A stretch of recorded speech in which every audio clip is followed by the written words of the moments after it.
O Atlético Mineiro perdeu o zagueiro Júnior Alonso e foi ao mercado e para sua reposição contratou Diego Godin, zagueiro uruguaio que passou muito tempo no Atlético de Madrid e jogou também na Inter de Milão e estava mais recentemente no Cagliari. Mas será que essa foi de fato uma boa reposição?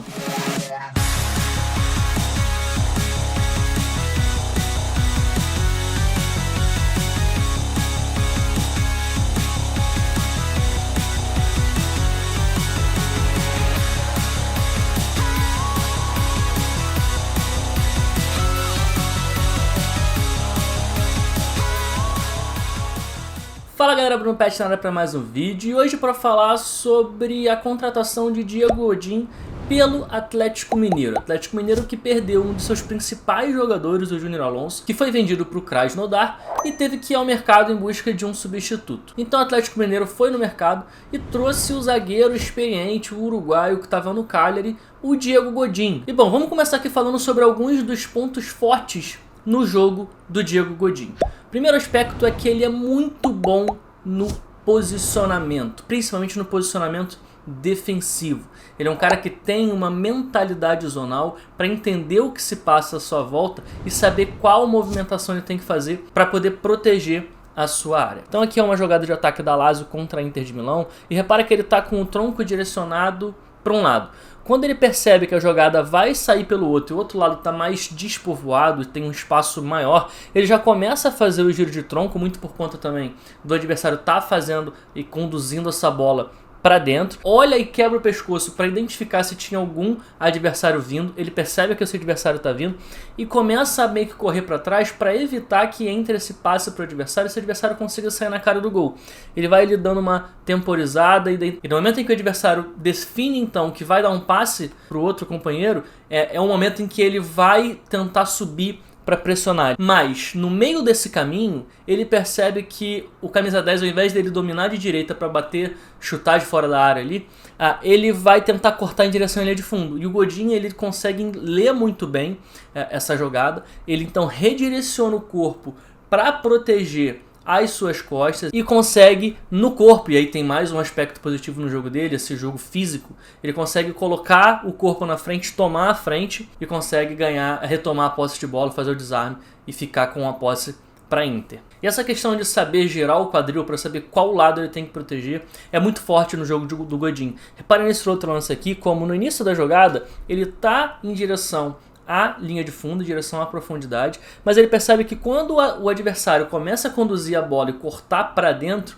ele gira o tronco para poder proteger a sua própria área, até porque tem já um companheiro retornando para proteger esse corredor lateral. Então ele faz o giro do tronco e consegue evitar com que o adversário consiga progredir e atacar a sua área. Aliás, nesse quesito de saber proteger bem a própria área, entra ainda uma característica que é de saber bloquear. Por exemplo, quando ele está contra o adversário tenta dar aquele corte para o lado para chutar para o gol, ele tem essa explosão para poder se colocar à frente e sabe o posicionamento para poder impedir que a finalização vá até o gol. E além disso, apesar dele ser um zagueiro que não é muito rápido, ele sabe temporizar a jogada. O que é temporizar? Repara nesse lance aqui contra a seleção brasileira, quando ele estava no Uruguai, como tem uma situação de contra-ataque para o Brasil, e ele só vai temporizando, ou seja, correndo para trás, controlando a profundidade, mas sem nunca perder contato com a bola, para conseguir retardar esse contra-ataque, e isso permite com que o seu companheiro consiga chegar e atrapalhar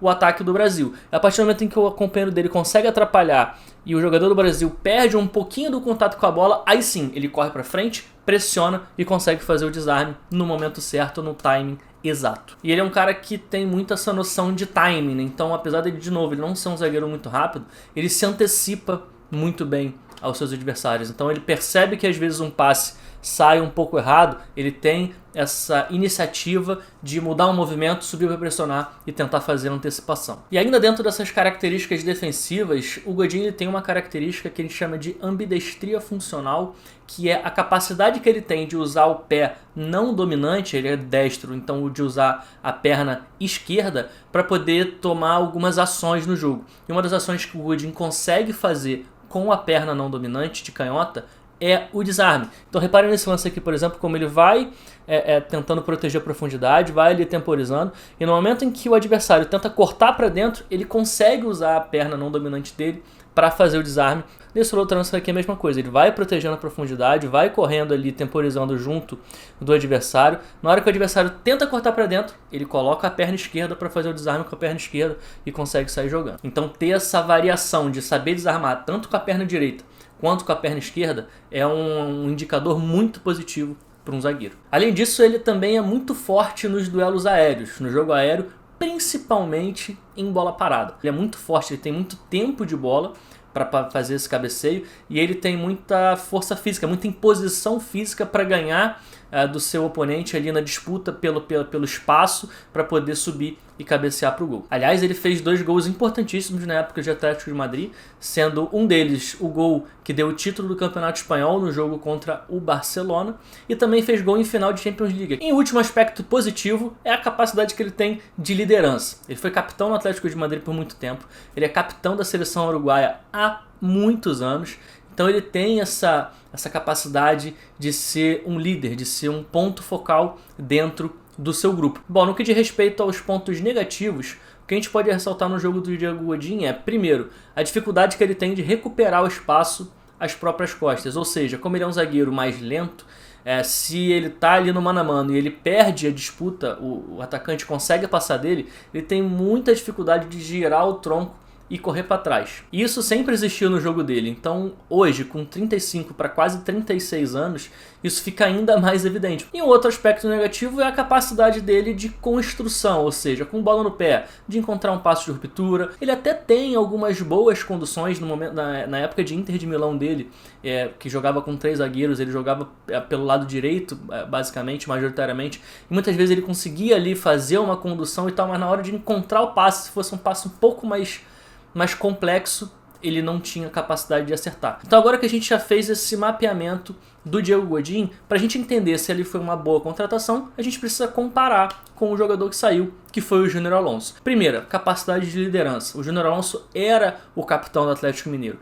O Atlético vai então ao mercado para contratar um zagueiro que também tem essa capacidade de liderança. Então nesse aspecto, sim, o Galo mandou muito bem. Segundo aspecto, os 2 zagueiros jogam bem pelo lado esquerdo. O Júnior Alonso é canhoto, então está mais acostumado a jogar por aquele lado, ele se sente mais confortável. E o Godin, apesar de ser destro, ele jogou quase sempre no Atlético de Madrid pelo lado esquerdo. Na Inter é que ele foi jogar pelo lado direito. O terceiro ponto é a capacidade de construção, com bola no pé. O Júnior Alonso era um dos melhores zagueiros do Brasil nesse aspecto. Os passes de ruptura do Júnior Alonso eram muito bons, as diagonais longas dele também são muito boas. Então, em relação ao Godin, comparativamente, o Atlético perde muito nessa capacidade do zagueiro sair jogando, saber criar junto com o time. E isso vai depender muito de qual vai ser o novo treinador no Atlético Mineiro. Se o novo treinador exigir dos zagueiros que o zagueiro precisa saber construir com a bola no pé, muito provavelmente o Godin vai encontrar dificuldade. Agora, se o novo treinador for um cara que joga num bloco mais médio, num bloco mais baixo, que não exige tanto dos zagueiros assim, não tem uma primeira fase de construção muito rebuscada, ele é adepto mais de uma bola mais longa, de um jogo mais direto, aí não tem nenhum problema pro Godin. E o último aspecto é justamente sobre a altura do bloco. Por quê? Se o Atlético jogar num bloco médio-baixo, o Atlético ganhou aí um dos melhores zagueiros que vão jogar no Brasil. O Godin se sente muito confortável jogando assim, ele jogou os melhores momentos da carreira dele, foram jogando em times mais compactos defensivamente, num bloco um pouco mais baixo. Agora, se for um treinador que chegar e implementar uma linha de defesa mais alta, pode ser que o Godin encontre algumas dificuldades por conta dessa falta de velocidade para recuperar o espaço nas costas dele. E um último ponto que eu acho importante ressaltar tem muita gente falando na internet que o Godin tem tido muitas lesões, parar e tudo mais, e assim, não é muito bem verdade, ele não teve uma carreira recheada de lesões, as lesões dele nunca foram sérias, são lesões mais curtas, em que ele fica fora ali uma semana, 2 semanas no máximo. É verdade que na última temporada, na atual temporada 21-22 no Cagliari, isso aumentou um pouco, mas se a gente pegar esse gráfico da quantidade de jogos que ele vem fazendo, de fato esse número vem caindo ao longo dos últimos anos. Então na época de Atlético de Madrid, ele sempre jogou ali 80, 85, 86% dos jogos do time. Na Inter isso já cai um pouco para 70 e poucos por cento.